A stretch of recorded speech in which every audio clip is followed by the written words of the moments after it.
सलाम। सारे उर्दू तो समझते हैं ना, क्योंकि हमारे यहाँ कुछ ऐसे भी हैं जो जिनको उर्दू समझ में नहीं आता। हाँ तो ठीक है, बदल गया है जमाना, बदल गया है। आज सब जानते हैं डिजिटल दौर है आज। तो सब लोग यहाँ आए और सबसे पहले मैं आप सबका शुक्रगुजार हूँ कि आपने मुझे यहाँ पे चंद मिनटों के लिए बोलने का मौका दिया। आप सबका, नजीर साहब का, अयाज साहब का और बाकी का नाम मैं नहीं जानता, और फिरदौस वगैरह, आप सब का बहुत तहे दिल से मैं शुक्रगुजार हूँ कि आपने मुझे मौका दिया बोलने का। और आप सब यहाँ आए, बहुत दूर दराज इलाकों से आए हैं, आप सबका भी बहुत बहुत शुक्रिया और आप सबका भी वेलकम है। तो मैं बस इस बात से शुरुआत करता हूँ कि अकेले ही चले थे मंजिल जाने को मगर, अकेले ही चले थे मंजिले जाने मगर, लोग आते गए और कारवा बनता गया। ये मैं आपको एक बात बोलूं कि ये लड़ाई सिर्फ अयाज साहब की लड़ाई नहीं, ये लड़ाई सिर्फ नजीर साहब की लड़ाई नहीं। इस लड़ाई में अगर नजीर साहब अकेले चलेंगे तो कुछ हासिल नहीं कर पाए। इस लड़ाई में अगर अयाज साहब अकेले चलेंगे तो कुछ, लड़ना है तो हम सबको लड़ना है। लड़ना हमें बांडीपोरा से भी है, लड़ना हमें कुपवारा से भी है, और चाहे वो कन्याकुमारी में भी हो उसको भी लड़ना है, क्योंकि ये लड़ाई उसकी भी है, उसको भी अपने राइट्स चाहिए और हमें भी अपने राइट्स चाहिए। उसको भी है मुश्किलात, चाहे वो कन्याकुमारी का डिसेबल्ड पर्सन हो, चाहे वो कश्मीर का डिसेबल्ड पर्सन हो, चाहे वो लद्दाख का हो, चाहे वो किसी भी इलाके का हो, क्योंकि प्रॉब्लम सबकी सेम।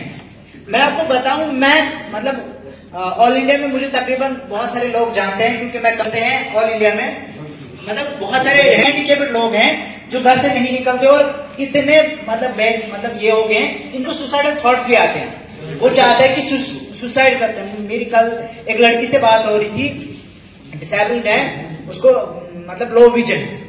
वो कहती कि मुझे कि अजहर भैया मैं सुसाइड कर रही हूँ। मैंने बोला क्यों, रीजन क्या है? मैं घर से नहीं निकल पा रही हूँ, मेरे को सब ताने देते हैं। मैंने बोला अरे ये तो छोटी बात है, मैं जब अपने सोसाइटी में जाता था मुझे लोग क्या कर लाइफ में खुद कर सकते, वेयर यू वांट, तुम कहीं नहीं जा सकते, तुम कुछ भी नहीं कर सकते लाइफ में, लेकिन मैंने तो नहीं हार मानी ना। तुम क्यों हार मान रहे हो? जिसने हार मानी वो तो गिर गया ना यार, जिसने हार मानी वो तो गिर गया।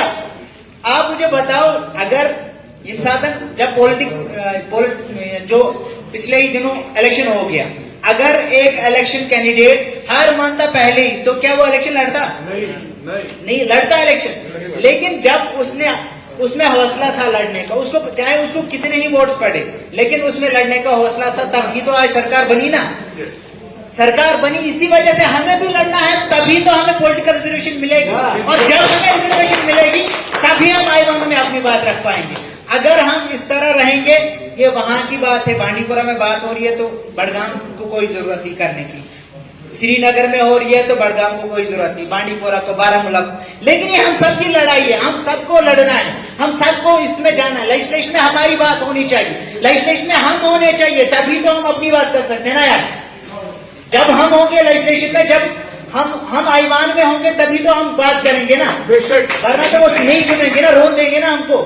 हम उनको इतना बताएंगे, अपनी तालीम से इतना बताएंगे कि हम भी किसी चीज के काबिल हैं, हम आप दिखने वाले हैं नहीं, हम आपके पीछे पीछे चलने वाले नहीं, हम आपको भी राह दिखाएंगे। ऐसे हमें हौसला है, हमें हौसला है, हम आपको भी राह दिखाएंगे और आपके साथ शाना बशाना चलेंगे।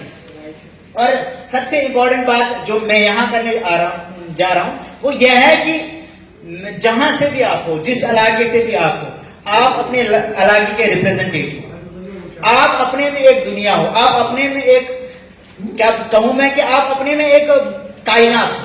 आप अपने से शुरुआत करो, अपने घर से शुरुआत करो, तभी होगा। एक जनों से नहीं होगा, दो जनों से नहीं होगा, सबको साथ मिलना है, सबको साथ लेके चलना है, तभी ये होगा। और पॉलिटिकल कन्वेंशन चला बड़गाम में, पॉलिटिकल रिजर्वेशन खतर, ये सुपिस्टेबल पर्सन, हैंडीकेप पर्सन प्रोग्राम के बड़गाम